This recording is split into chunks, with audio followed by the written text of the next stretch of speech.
ala sayyidina Muhammad. Yang kami hormati dan kami muliakan yaitu tuan guru kita yang telah hadir dalam kita bersama, yaitu Al-Ustaz Muhammad Arif LCMHI. Alhamdulillah bila telah hadir dalam kita bersama. Dan yang kami hormati dan kami muliakan yaitu jamaah yang hadir pada malam hari yang berbahagia ini. Adapun pengajian bak nama Arif kita pada malam ini diisi oleh Al-Ustaz Muhammad Arif LCMHI. Kepada Al-Ustaz kami persilahkan dengan segala hormat, waktu dan tempat kami sediakan.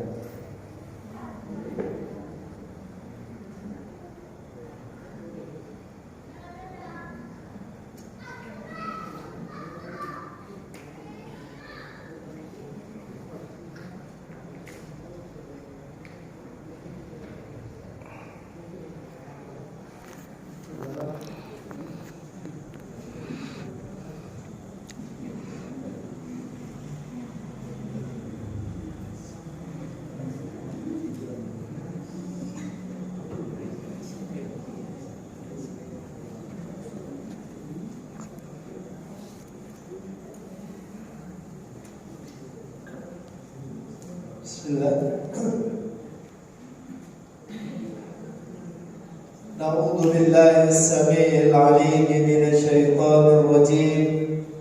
Bismillahirrahmanirrahim. Uhayyikum bi tahiyatil Islam, tahiyatan min indillah, tahiyatan mubarakah min ahlil jannah. Hidup ini banyak-banyaklah mengaji, dan kalau mengaji, ngajilah bersama guru. Salam ini salam yang diajarkan oleh Nabi, yang menjawabnya insyaallah sehat selalu. Assalamualaikum warahmatullahi wabarakatuh.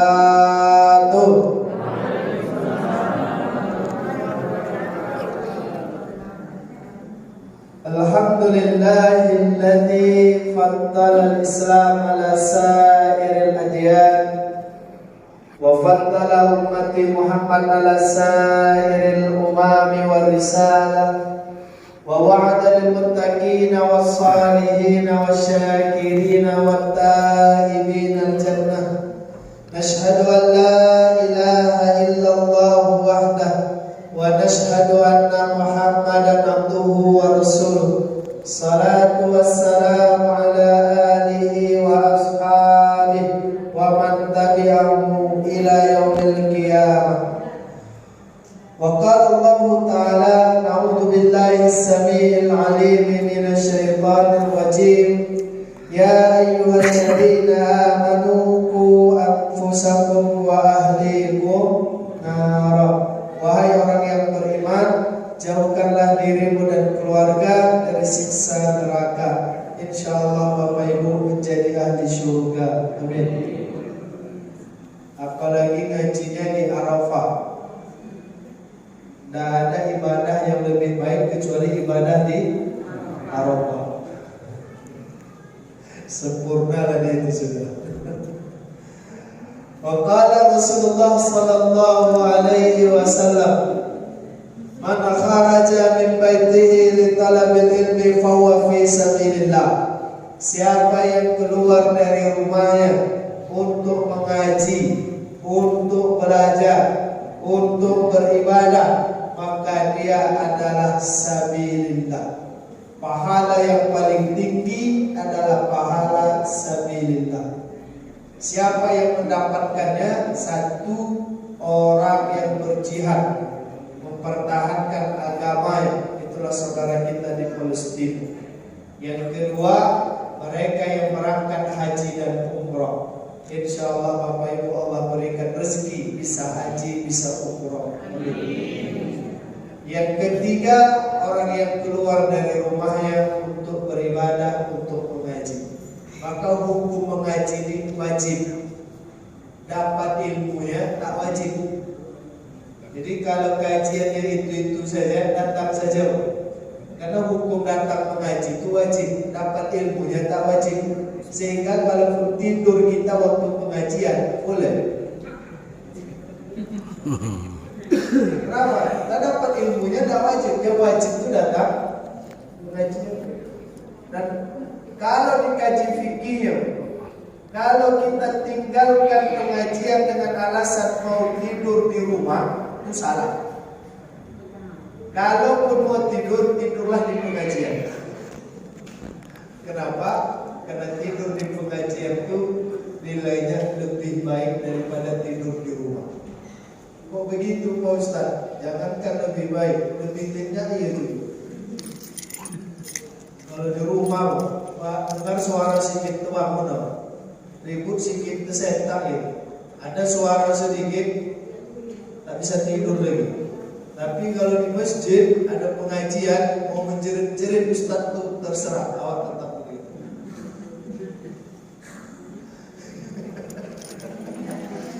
Ngorok pula lagi ya.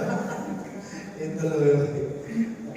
Alhamdulillah, Bapak Ibu dirahmati Allah, senang, berbahagia, bersyukur bisa bersilaturahim dengan Bapak Ibu di Masjid Arafah ini. Ini masjid yang tadi saya sampaikan sama Pak Haji, ini masjid viral, masjid terfavorit termasuk Masjid Arafah ini. Jadi alhamdulillah malam hari ini bisa silaturahim bersama Bapak Ibu di malam hari ini. Saya tengok jadwal kajiannya padat, maka kita malam ini tak menambah kaji rasanya, hanya mengulang-ulang kaji. Kaji tentang apa? Insyaallah kita kaji tentang fikih. Fikihnya fikih mazhab. Ada yang bertanya begini, Bapak Ibu sholat Pak Ustaz, masa kami tidak sholat? Sholatnya mazhab apa? Mulai bingung dia menjawab. Kami ini kadang pakai mazhab, kadang tidak.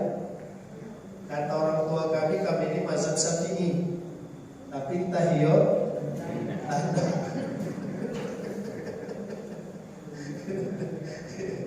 Terus ada lagi bahasanya yang lebih ekstrim lagi Bu. Lebih ekstrim Pak. Apa lebih ekstrimnya? Yang penting sholat. Bapak Ibu sholat lah Ustaz, masa kami tidak sholat? Terus sholatnya macam bunyi itu sensitif. Semenjak Ramadan kemarin bunyi Pak, macam itu langsung membuka. Ini kurang dikit kan? Kurang dikit apa kata iya.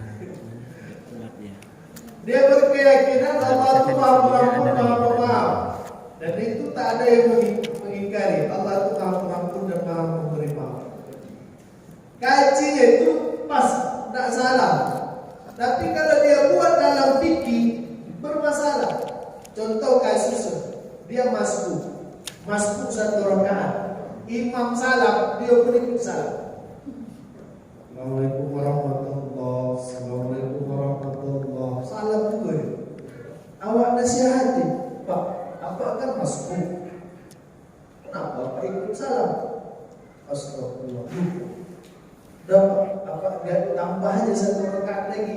Awak kecil itu. Tambah satu rakaat lagi Pak. Apa jawab Pak? Tidak perlu. Kenapa tidak perlu?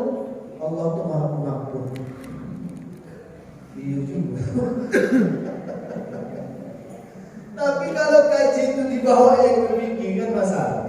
Nah, jadi Bapak Ibu yang dirahmati Allah, kaji berikutnya apa? Kaji berikutnya lagi ada orang yang tidak mementingkan masalah mau Imam Syafi'i, mau Imam Malik, mau Imam Abu Hanifah, mau Imam Ahmad, tak penting. Yang penting kami ini sholat. Dah, itu aja. Sehingga nanti hasilnya apa? Kita khawatir nanti dia beribadah goyah, tak kuat fondasinya. Kalau fondasinya tak kuat, ibadahnya itu mungkin tinggi. Tapi kalau nanti misalkan bahasanya diterpa angin, badai, goyah, itu kita tak mau. Maka fondasi ibadah kita ini harus kuat. Sehingga kalau nanti bangun ibadah kita itu tinggi dia, diterpa angin dia tetap kokoh. Sekarang betapa banyak ketika dia beribadah udah nampak tinggi ibadahnya, tapi ketika dia digoyang dia tinggalkan ibadah. kasih contoh. Dulu dia sering membaca surah Yasin di malam Jumat. Ada orang yang mengamalkan baca surah Yasin malam Jumat. Walaupun secara fikirnya seharusnya tak malam Jumat saja, yang malam baca pun bagus.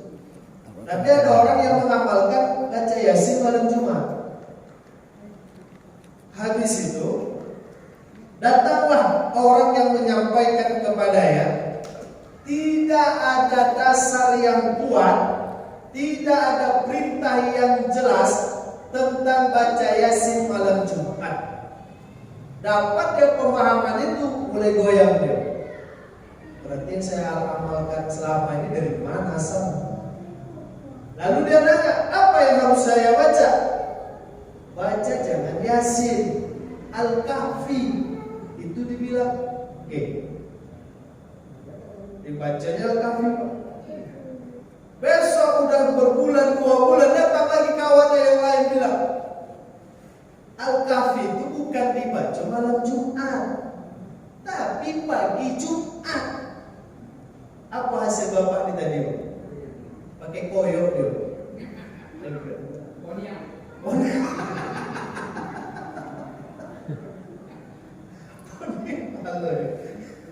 Jadi benar ibadah saya ini yang jadi yang begitu-gitu itu ternyata ada kasusnya. Bahkan kalau di masjid, cerita-cerita pengurus masjid itu beragam di kasus. Dan saya dapat cerita langsung dari pengurus masjid. Sebelum dia jadi ketua masjid, masih pencalonan segala macam, terpilih lagi. Lalu dia buat peraturan antara azan dan iqamah untuk sholat waktu maghrib tidak pakai jeda waktu. Begitu azan selesai, iqamah. Terus ada yang protes, kenapa kita tak buat jeda waktu antara azan dan iqamah sambil menunggu orang lain bisa hadir berjamaah? Mulai stres pengurus. Yang satu mengusulkan jangan ada jeda waktu, habis azan langsung qomat, khusus untuk maghrib. Yang satu lagi mengusulkan habis azan buat jeda waktu untuk iqamah. Yang membuat pengurus ditambah bingung apa? Dua-duanya donatur. Aku tak stres dia. Awak pilih ini nanti yang ini, merajuk tak jauh. Pilih ini merajuk tak jauh. Curhat dia ke saya. Lalu apa saya sampaikan? Kalau masalah itu putuskan kebijakan pengurus saja. Kedua-duanya tak ada masalah. Tambah pon yang dua. Terakhir saya tengok di gadget dia itu, dia kasih jeda waktu tapi tak lama. Mungkin sekitar 3 menit itu tuh menunggu orang dan yang sholat sunnah bisa selesai. Jadi Bapak Ibu yang dirahmati Allah, kaji kita tidak mengurang ataupun membuat kaji-kaji yang lain. Saya ingin hanya mengulang-ulang kaji tentang fikih mazhab ini. Di saat ada orang yang berpemahaman begini, tak usahlah pakai mazhab Pak Ustaz, pakai hadis saja, pakai hadis sahih, pakai Al-Quran, selesai lagi. Tak usah pakai mazhab Syafi'i, mazhab Maliki, mazhab Hanafi, tak usah. Bapak Ibu yang dimuliakan Allah, kalau kita memisahkan antara kaji hadis Quran dengan mazhab, itu salah. Itu senyawa. Maka yang paling fatal kesalahan itu ketika timbul pertanyaan seperti ini. Bu, ibu wudunya kok begitu? Jawab ibunya kok beginilah wudu yang diajarkan ke kami dan katanya ini wudu dari mazhab Syafi'i. Lalu disampaikan ke ibu, kita wudu ikut Syafi'i atau ikut Nabi? Mulai stres itu. Akhirnya tak wudu ya, tak sholat dulu. Dibenturkan dengan pertanyaan begitu kan jadi masalah. Kita kalau ditimbulkan pertanyaan begitu, mengajak kita untuk memahami agama ini, jangan lepas dari yang namanya nilai-nilai yang diajarkan ulama. Dan jangan dibenturkan antara ulama dengan Nabi. Mau ikut Nabi atau ikut ulama? Tak boleh. Itu pertanyaan masalah. Tapi kalau ada yang bertanya itu sama kita, bolehlah kita jawab, saya ikut Nabi dan ikut ulama. Selesai jawaban. Sehat selalu insyaallah Bapak Ibu. Amin. Allah mudahkan segala urusan. Allah terima segala ibadah. Allah ampuni segala dosa. Allah jadikan keluarga sakinah, mawaddah, warahmah, keturunan saleh dan saleh. Allah terima segala amal ibadah di bulan Ramadan dan Allah izinkan kita bertemu dengan Ramadan di tahun depan. Amin ya rabbal alamin. Wa qul amin wa antum bi khair. Assalamualaikum warahmatullahi wabarakatuh.